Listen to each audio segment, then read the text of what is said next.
मैं हूं रजनी चौबे और आप देख रहे हैं न्यूज़ 18 का डिजिटल प्लेटफॉर्म। कोरोना वायरस के एक नया वेरिएंट ने एक बार फिर से लोगों की टेंशन को बढ़ाना शुरू कर दिया है। कोविड-19 के नए वेरिएंट JN.1 ने लोगों को अपनी चपेट में लेना फिर से शुरू कर दिया है। एक्सपर्ट का कहना है कि इसके लक्षण काफ़ी माइल्ड होते हैं, लेकिन इस वेरिएंट में संक्रमित करने की क्षमता जो है वो काफ़ी हाई लेवल पर होती है। दूसरी तरफ बेंगलुरु में एक संक्रमित महिला की मौत के बाद अब महाराष्ट्र के ठाणे में भी एक कोरोना पॉजिटिव युवक की डेथ ने आम लोगों के साथ ही हेल्थ डिपार्टमेंट की चिंता बढ़ा दी है।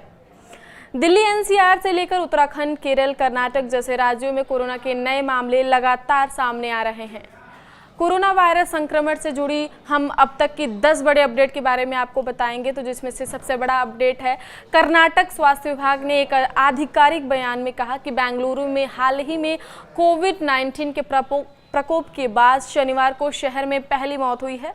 बेलगावी में एक गर्भवती महिला कोविड-19 से संक्रमित पाई गई है।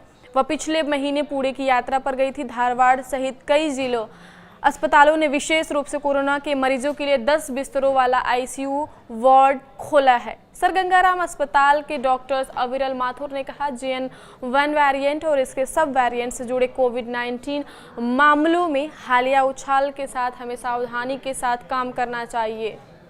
ये स्ट्रेन अत्यधिक संक्रामक है, हालांकि लक्षण ज़्यादातर हल्के ही रहते हैं, फिर भी रोकथाम महत्वपूर्ण है। देश में कोरोना के मामले एक बार फिर से बढ़ने लगे हैं। इसी बीच शनिवार को महाराष्ट्र के ठाणे में एक कोरोना संक्रमित युवक की मौत हो गई। युवक को 22 मई को गंभीर हालत में इलाज के लिए कलवा स्थित छत्रपति शिवाजी महाराज अस्पताल में भर्ती कराया गया था। प्रारंभिक जांच के बाद उसकी कोविड-19 रिपोर्ट पॉजिटिव पाई गई थी और तब से उसका इलाज जारी था। हालांकि तमाम प्रयासों के बावजूद उपचार के दौरान युवक की मौत हो गई। आगे की बड़ी अपडेट में एक है कि महाराष्ट्र के स्वास्थ्य विभाग ने लोगों से अनुरोध किया है कि यदि किसी को बुखार, खांसी, सांस लेने में तकलीफ या अन्य कोविड-19 से संबंधित लक्षण महसूस हो तो वे तुरंत नज़दीकी स्वास्थ्य केंद्र पर जाकर जांच करवाएं।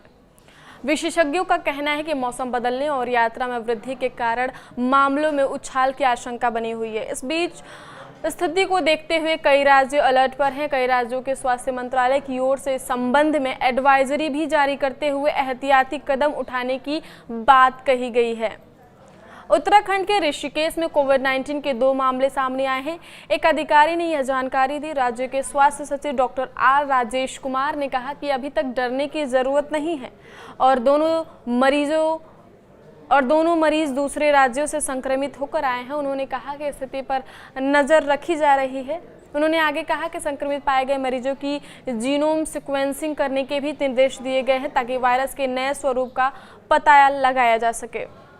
आगे बड़ा अपडेट है कि तेलंगाना के स्वास्थ्य मंत्री दामोदर राज नरसिम्हा ने राज्य में मौजूदा कोविड-19 स्थिति और मौसमी बीमारियों के प्रभावी प्रबंधन के लिए स्वास्थ्य विभाग की तैयारियों का आकलन करने के लिए एक उच्च स्तरीय समीक्षा बैठक बुलाई। अधिकारियों ने शुक्रवार को बताया कि हैदराबाद में कोविड-19 का एक मामला सामने आया है और मरीज प्लमोनोलॉजिस्ट है जो पूरी तरह से ठीक हो गया है। अधिकारियों ने बताया कि यह नोट किया गया है कि कुछ देशों में कोविड-19 मामलों में मामूली वृद्धि दर्ज की गई है, लेकिन अस्पताल में भर्ती होने की दर काफ़ी कम है। राष्ट्रीय राजधानी अगर दिल्ली की बात करें तो कोविड-19 के 23 मामले अब तक सामने आ चुके हैं, जिसके बाद दिल्ली सरकार ने सभी अस्पतालों को बेड, ऑक्सीजन, दवाओं और टीकों की उपलब्धता के लिए तैयार रहने को कहा है। यह पहली बार है जब दिल्ली में लगभग 3 साल बाद कोविड-19 के मामले सामने आए हैं। आंध्र प्रदेश के स्वास्थ्य मंत्री सत्य कुमार यादव ने कहा कि पिछले राज्य में 4 कोविड-19 मामलों की पुष्टि हुई है। इनमें से 3 विशाखापत्तनम में और 1 रायलसीमा क्षेत्र में पाया गया है। हेल्थ डिपार्टमेंट को सतर्क रहने का आदेश दिया जा चुका है। कर्नाटक स्वास्थ्य विभाग के अधिकारी ने शुक्रवार को बताया कि बेंगलुरु में 9 महीने के एक बच्चे में कोविड-19 की पुष्टि हुई है। स्वास्थ्य एवं परिवार कल्याण विभाग के प्रधान सचिव हर्ष गुप्ता ने बताया कि 22 मई को रैपिड एंटीजन टेस्ट RAT के जरिए बच्चे में संक्रमण की पुष्टि हुई थी। आगे की खबरों के लिए देखते रहिए न्यूज़ 18 का डिजिटल प्लेटफॉर्म। धन्यवाद।